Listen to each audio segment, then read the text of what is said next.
بسم اللہ الرحمن الرحیم۔ اللہ کے نام سے شروع جو بڑا مہربان نہایت رحم والا ہے۔ جو مانگوں دے دیا کرے زندگی، کبھی تو میرے باپ جیسی بن کے دکھا۔ کبھی وقت ملے تو اپنے والدین کے چہروں کی طرف دیکھنا، آپ کو پتا چلے گا کہ آپ کا مستقبل بناتے بناتے وہ خود کتنا ٹوٹ چکے ہیں۔ جیب خالی ہو پھر بھی منع نہیں کرتا، باپ سے امیر انسان دیکھا نہیں میں نے۔ جس کو ماں باپ کی بات سمجھ نہیں آتی، اس کو زمانہ بہت اچھے سے سمجھا دیتا ہے۔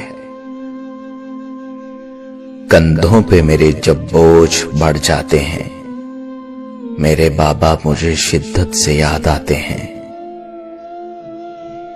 چاہے کتنا ہی بوڑھا ہو، مگر گھر کا سب سے مضبوط ستون باپ ہی ہوتا ہے۔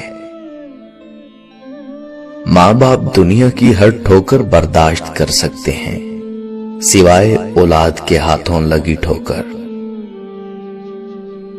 اپنے ماں باپ سے اونچی آواز میں بات مت کیا کرو، جس دن وہ خاموش ہو گئے اس دن تم ان کی آواز کو ترسو گے۔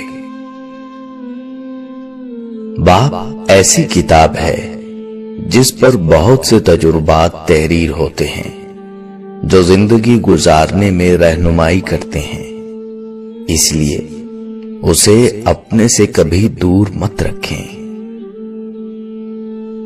گھر پہ باپ کی آواز بھی بڑی نعمت ہے، اور دروازے کے باہر باپ کی جوتیوں کا اپنا ہی ایک روب ہے۔ ماں باپ سے کبھی شکوہ نہ کرنا کہ انہوں نے آپ کو کیا دیا، شاید ان کے پاس بھی ساری زندگی صرف یہی تھا۔ اس دنیا میں آپ کا باپ وہ واحد شخص ہے جو چاہتا ہے کہ آپ اس سے زیادہ کامیاب ہوں۔ قیامت سے کم نہیں ہوتا وہ دن جس دن ماں باپ میں سے کوئی ایک نہیں ہوتا۔ اللہ پاک سب کے سروں پر والدین کا سایہ سلامت رکھے۔ ماں کے پاؤں تلے جنت ہے، لیکن یاد رکھو باپ کی ناراضگی تمہیں جہنم میں نہ پہنچا دے۔ جس کو ماں باپ کی بات سمجھ نہیں آتی، اس کو زمانہ بہت اچھے سے سمجھا دیتا ہے۔ ماں کی جتنی ضرورت ہمیں بچپن میں ہوتی ہے، اتنی ضرورت ان کو بڑھاپے میں ہماری ہوتی ہے۔ باپ کی اپنے بچوں کے حق میں کی گئی دعا سیدھی اللہ پاک تک جاتی ہے۔ ماں باپ کی نافرمانی موت سے پہلے موت کا اعلان ہے۔ باپ کی موجودگی سورج کی مانند ہوتی ہے۔ سورج گرم ضرور ہوتا ہے، مگر سورج نہ ہو تو اندھیرا چھا جاتا ہے۔ باپ کا ہاتھ پکڑنا سیکھو، زندگی بھر کسی کے پاؤں پکڑنے کی نوبت نہیں آئے گی۔ باپ کی دولت نہیں، سایہ ہی کافی ہوتا ہے۔ بے شک ماں کے قدموں کے نیچے اگر جنت ہے تو باپ کے بنا بھی جنت کا دروازہ نہیں کھلے گا۔ باپ وہ عظیم ہستی ہے جس کے پسینے کی ایک بوند کی قیمت بھی اولاد ادا نہیں کر سکتی۔ ایک مدت سے پکارا نہیں ابو کہہ کر، ایک مدت سے ہوا یہ لفظ رخصت گھر سے۔ بوڑھا ہو گیا ہوں میں، تھوڑا وقت دے دیا کر، بیٹھ کر دو چار سہی اور مجھ سے باتیں کیا کر۔ تو ہی میری لاٹھی ہے، تو ہی میری روشنی، کچھ پل کے لیے ساتھ میرے راستہ طے کیا کر۔ مر جاؤں گا ایک دن، چلا جاؤں گا چھوڑ کر تجھے، جو بچی ہے زندگی صاحب، لمحے کچھ میرے لیے بھی رکھا کر۔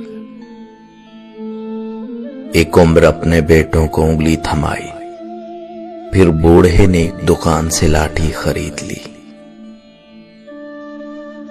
جلا کے پھینک دو ان ڈگریوں کو جو تمہیں تمہارے والدین سے دور لے جائیں۔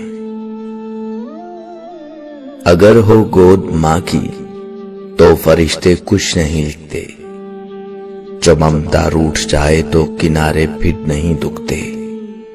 یتیمی ساتھ لاتی ہے زمانے بھر کے دکھ، سنا ہے باپ زندہ ہو تو کانٹے بھی نہیں چبھتے۔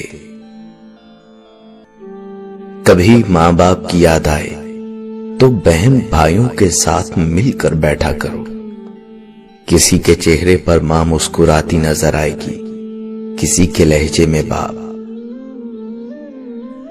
باپ کا ہاتھ کندھوں پر ہو تو انسان دنیا کا طاقتور ترین انسان ہوتا ہے۔ تمہاری نماز، زکوٰۃ، روزہ، حج کس کام کا جب تم سے تمہارے والدین ہی خوش نہ ہوں؟ سب سے برا وقت وہ ہے جب تمہارے غصے کے خوف سے تمہارے ماں باپ اپنی ضروریات اور نصیحت بیان کرنا چھوڑ دیں۔ ہزاروں کی کمائی ہے مگر بھاڑ میں جائے، مجھے اپنے ابو جان کے ہاتھوں ایک 10 کا نوٹ لینا ہے۔ اے اللہ پاک، ہمت اور طاقت عطا فرما اس والد کو جو اپنے بچوں کے لیے بہت محنت کرتا ہے، اور مغفرت فرما ان کی جو اس دنیا سے چلے گئے۔ خدا کرے وہ لمحے کبھی ختم نہ ہوں جن لمحوں میں میرے والدین مسکراتے ہیں، میری انگلی پکڑ کے چلتے تھے، اب مجھے راستہ دکھاتے ہیں، اب مجھے کس طرح سے جینا ہے میرے بچے مجھے سکھاتے ہیں۔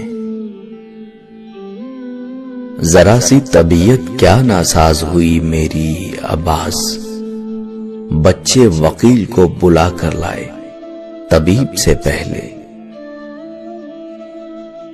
زندگی کی کہانی کا سب سے مشکل کردار باپ ہے، اور یہ ذمہ داری کو باپ کے سوا کوئی نہیں نبھا سکتا۔